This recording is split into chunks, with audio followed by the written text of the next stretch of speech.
વિદ્યાર્થી મિત્રો good morning. હવે ધોરણ 12 આંકડાશાસ્ત્ર ગયા તાસમાં આપણે વિભાગ ડીના દાખલા પૂરા કર્યા.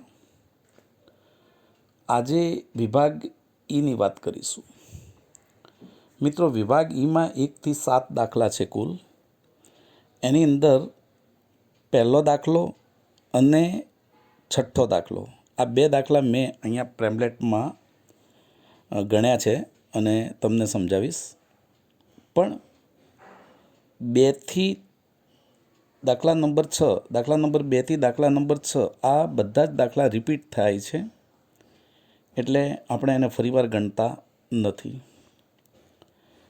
તો ધ્યાન આપો. પહેલો દાખલો છે, હું તમને ખ્યાલ આપું છું, જે મેં પ્રેમ્પલેટમાં પણ તમે જોશા હશો મિત્રો. સામાન્ય સૂચકાંક શોધવાનો છે, જેની અંદર તમને P1 અને P0 ભાવ આપેલા છે. 2010 એટલે P0 અને 2012 એટલે P1. તો અહીંયા ભાવ સાપેક્ષ શોધવાનો છે. ભાવ સાપેક્ષ બરાબર P1 ભાગ્યા P0, P1 ભાગ્યા P0 ભાવ સાપેક્ષ બરાબર. હવે અહીંયા તમારે ભાવ સાપેક્ષ શોધવા માટે 120 ભાગ્યા 110 બરાબર 1.0909. આ જ રીતે ભાવ સાપેક્ષ શોધવાનો છે. 70 ભાગ્યા 50 બરાબર 1.40. આ જ રીતે 60 ભાગ્યા 40 બરાબર 1.5. 90 ભાગ્યા 80 બરાબર 1.125 અને 20 ભાગ્યા 20 બરાબર 1. આ બધાનો સરવાળો કરતાં આપણને મળશે સિગ્મા P1 P0 બરાબર 6.1159, જે આપણને સરવાળો મળે છે, ભાવ સાપેક્ષનો સરવાળો.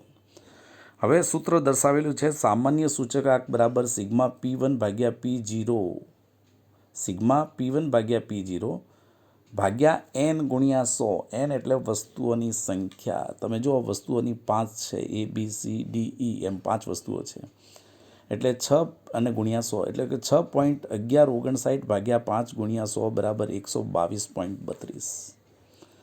હવે દાખલા 2 થી લઈને દાખલા 6ની ખાલી ચર્ચા કરું છું મિત્રો, કારણ કે આ દાખલા આવેલા છે.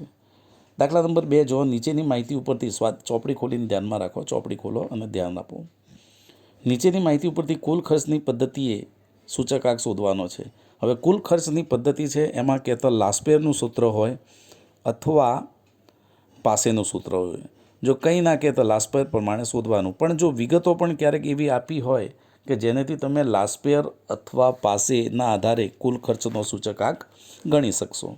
તો દાખલા નંબર 2માં તમે જો કુલ ખર્ચની પદ્ધતિથી આપણે સૂચકાંક શોધવાનો છે, જેમાં તમને 2010નો ભાવ P0, 2015ના ભાવ P1 અને 2010નો જથ્થો Q0 આપેલો છે.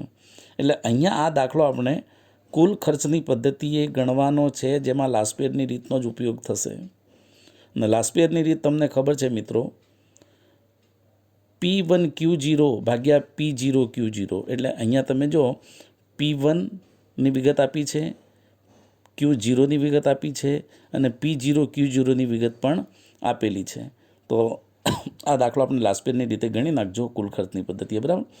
એવી રીતના દાખલા નંબર 3 છે.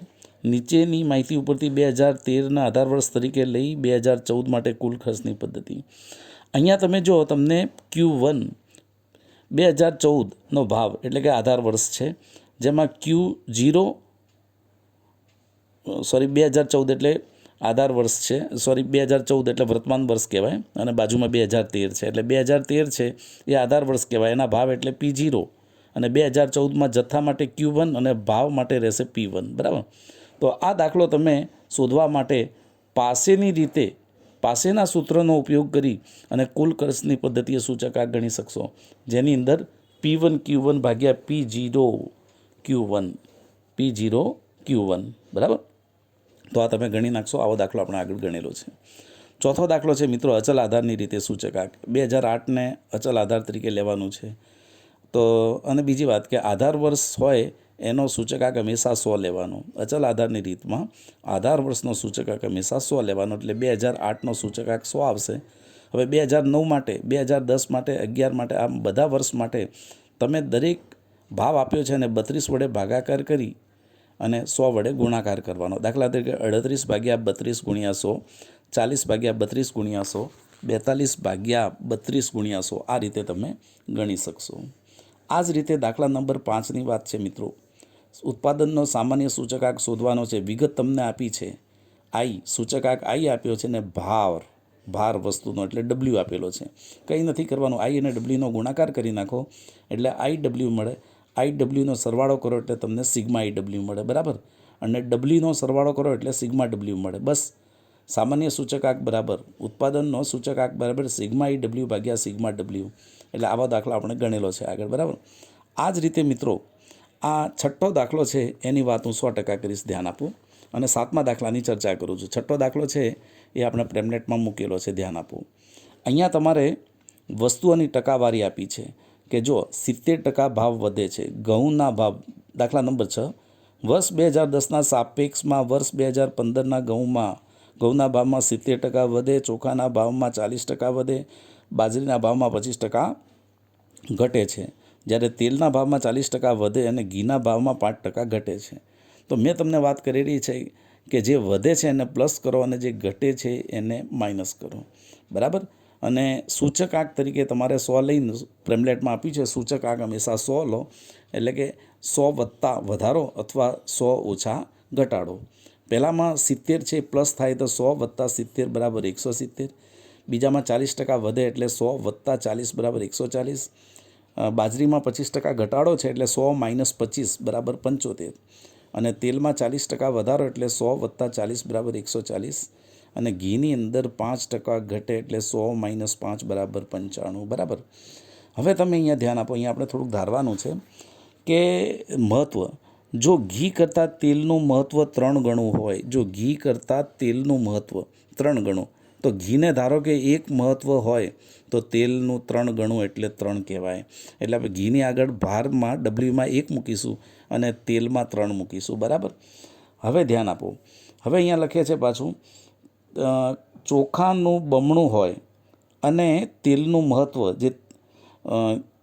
જો ઘી કરતાં તેલનું મહત્ત્વ 3 ગણું હોય અને ચોખાનું બમણું એટલે કે તેલનું 1 હોય તો ચોખાનું બમણું એટલે 2 રહેશે. અને ઘઉં તથા બાજરીમાં દરેકનું મહત્ત્વ ચોખા કરતાં બમણું. હવે ચોખાનું જે છે ભાર એ 2 છે તો ચોખાનું બમણું કેટલું થશે? 2ના બમણું 4 થાય. એટલે ઘઉંમાં 4 લખીશું અને બાજરીમાં પણ 4 લખીશું. તો આ રીતે જે આપણે સૂચકાંક 170, 140, 175, 140 અને 95 એના દરેક ભાર વડે ગુણાકાર કરો એટલે આઈ ડબલ્યુ મળે, બરાબર. અને પછી આ આઈ સિગ્મા આઈ ડબલ્યુનો સરવાળો તમે કરો એટલે તમને મળે છે 1775 અને ડબલ્યુનો સરવાળો કરો એટલે મળે તમને 14. પછી આ સૂચકાંકનું સૂત્ર છે કે ભાવનો સામાન્ય સૂચકાંક બરાબર સિગ્મા આઈ ડબલ્યુ ભાગ્યા સિગ્મા ડબલ્યુ. 1775 ભાગ્યા 14 બરાબર 126.79, બરાબર. હવે આ બધી વસ્તુઓમાં ખરેખર ચોખ્ખો વધારો કેટલો ગણાય? તો 126.79 માઇનસ 100 બરાબર 26.75% વધારો થયો ગણાય. તો અત્યારે આપણે અહીંયા આ 1 થી 6 દાખલા જોયા. મિત્રો 7મો દાખલો છે આપણે ગણેલો છે. વાસ્તવિક વેતનની ગણતરી કરવાની છે. હવે દાખલા નંબર 7ને તમે ધ્યાન આપો. વાસ્તવિક વેતનની ગણતરીનું સૂત્ર છે કે વાસ્તવિક વેતન બરાબર સરેરાશ માસિક વેતન ભાગ્યા જીવન નિર્વાહ ખર્ચનો સૂચકાંક ગુણ્યા 100. તો અહીંયા તમારે આ સરેરાશ માસિક વેતન આપ્યું છે 15,000. તો અહીંયા દરેક વર્ષ માટે આવું થશે કે 2010ના વર્ષ માટે જો 2010ના વર્ષ માટે 15,000 ભાગ્યા 120 ગુણ્યા 100. 2011 માટે 18,000 ભાગ્યા 180 ગુણ્યા 100. આ જ રીતે 2012 માટે 19,000 ભાગ્યા 205 ગુણ્યા 100.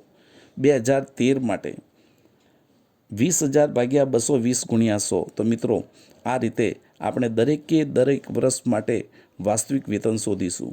વાસ્તવિક વેતનનું સૂત્ર છે આપણે જે આગળ દાખલો ગણેલો છે આવો સરેરાશ માસિક વેતન ભાગ્યા જીવન નિર્વાહ ખર્ચનો સૂચકાંક ગુણ્યા 100. આ સૂત્ર છે, બરાબર. હવે તમને અહીંયા કીધું છે કે વર્ષ 2015ની નાણાંની ખરીદ શક્તિ શોધો.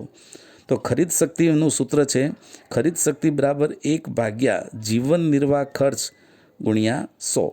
એટલે તમે જો 2015 માટે છે તો કે 1 ગુણ્યા 260 ભાગ્યા 100 એટલે 100 ભાગ્યા 260 જે જવાબ આવે એ ખરીદ શક્તિ કહેવાય.